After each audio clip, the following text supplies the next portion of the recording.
చెప్పాను. మా అక్క ప్రశు త్వరలోనే విడిపోతున్నారు. ఎస్, చెప్పాగాను, ప్రశు ఎప్పటికైనా నీవాడే.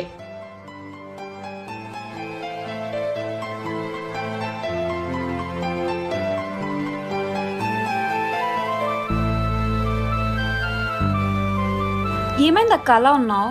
ఇంత లేట్ అవుతున్నా ప్రశు ఇంకా ఇంటికి రాలేదు. కాల్ చేస్తున్నా లిఫ్ట్ చేయట్లేదు. ఈ మధ్య నేను గమనిస్తున్నాను అక్క, బావ అస్సలు నిన్ను పట్టించుకోవట్లేదు. ఇదంతా గమనిస్తూ ఉంటే నాకు చెప్పాలనిపిస్తుంది. బావ మనసులో నువ్వు ఉన్నావా? ఆలోచించుకో అక్క.